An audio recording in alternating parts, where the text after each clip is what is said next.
എൻ്റെ ലൈഫിലുണ്ടായ ഒരു റിയൽ പ്രേതകഥ കേട്ടോ ഞാനിപ്പോൾ പറയാൻ പോണേ. ഞാനും എൻ്റെ ഫ്രണ്ടും എന്നും വൈകിട്ട് ഒരു ആൽമര ചോട്ടിൽ പോയിരിക്കാറുണ്ട്. സന്ധ്യ കഴിഞ്ഞ് അവിടെ ഇരിക്കരുതെന്നും അവിടെ പോക്ക് വരവിന്റെ ശല്യമുണ്ടെന്നും നാട്ടുകാർ പറയുന്നത് കേട്ടിട്ടുണ്ട്. ഒരു ദിവസം ആൽമരത്തിൽ ഞാനൊരു പൊട്ട് കണ്ടു. എന്താണെന്നറിയില്ല, ആ പൊട്ടെന്നെ വല്ലാണ്ട് ആകർഷിച്ചു. ഞാൻ ചെന്നത് പറിച്ചു.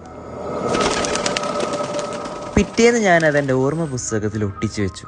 അന്ന് രാത്രി ഉറക്കത്തിലാണ് ഞാൻ ആദ്യമായിട്ട് ആ സ്വപ്നം കാണുന്നത്.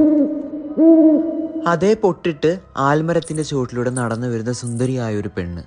പിന്നീട് അങ്ങോട്ട് എന്നും ഞാൻ അവളെ സ്വപ്നം കാണൽ പതിവായി. അവളെ സ്വപ്നം കണ്ട് ഞെട്ടി ഉണരാത്ത ഒരു ദിവസം പോലും എനിക്ക് ഉണ്ടായിരുന്നില്ല. അവള് വരുമ്പോൾ ഒരു പാലപ്പൂവിന്റെ ഗന്ധമായിരുന്നു. ഞാൻ സ്വപ്നത്തിൽ നിന്ന് എഴുന്നേറ്റാലും ആ ഗന്ധം എൻ്റെ റൂമിൽ മൊത്തം ഉള്ള പോലെ എനിക്ക് ഫീൽ ചെയ്യുമായിരുന്നു. പിന്നീട് സ്വപ്നത്തിലല്ലാണ്ട് റിയാലിറ്റിയിലും അവൾ എന്നെ പിന്തുടരുന്ന പോലെ എനിക്ക് ഫീൽ ചെയ്ത് തുടങ്ങി.